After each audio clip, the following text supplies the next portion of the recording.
Dear student, आज हम आप लोगों को प्रतियोगी परीक्षाओं हेतु आवश्यक सामग्री के बारे में कुछ बताएंगे, जो कि सभी परीक्षाओं में ये पूछा जाता है। जो भी वनडे एग्जामिनेशन होते हैं, चाहे एसएससी का एग्जाम हो, कोई भी एग्जाम हो, अगर उसमें बायोलॉजी से रिलेटेड क्वेश्चन आता है तो इससे अक्सर पूछ लिया जाता है।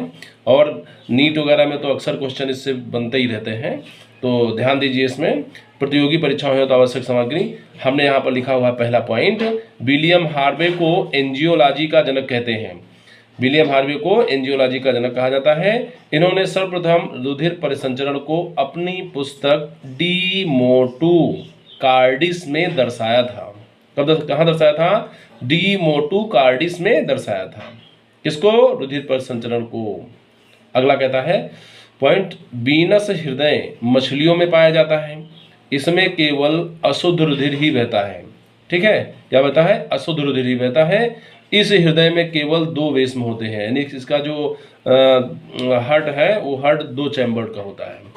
अगले पॉइंट में अगर बात करें तो अगला पॉइंट देखिएगा, निलय शब्द, यानी कि जो निलय शब्द है हृदय तथा मस्तिष्क दोनों में प्रयोग होता है। ठीक है ना, निलय शब्द का इस्तेमाल जो है वो हृदय में भी और मस्तिष्क दोनों में किया जाता है। ऐसे ही अगले पॉइंट को देखिए तो द्विवलन तथा त्रिवलन शब्द हृदय तथा दांतों में प्रयोग होता है। ठीक है, द्विवलन और त्रिवलन शब्द जो है हृदय और दांतों दोनों में प्रयोग किया जाता है।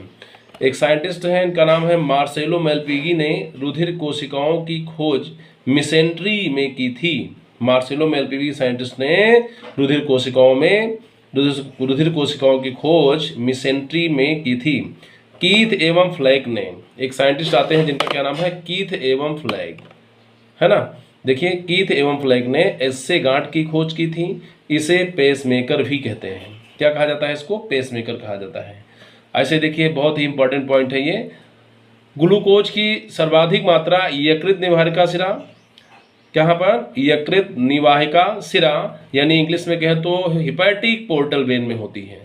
इसकी कम मात्रा यकृत शिरा में होती है। ये याद रखना। देखिए यहाँ पर क्या लिखा है, इसकी कम मात्रा यकृत शिरा में होती है। और यकृत क्या है, या हिपैटिक पोर्टल वेन में ग्लूकोज की मात्रा सबसे अधिक होती है, लेकिन क्या होता है, इसकी कम मात्रा कहाँ होती है? तो यकृत शिरा में होती है। अगला पॉइंट आता है, यूरिया की सर्वाधिक मात्रा यकृत शिरा यानी हिपैटिक वेन में होती है। फिर है यूरिया की सबसे कम मात्रा वृक्क शिरा में होती है।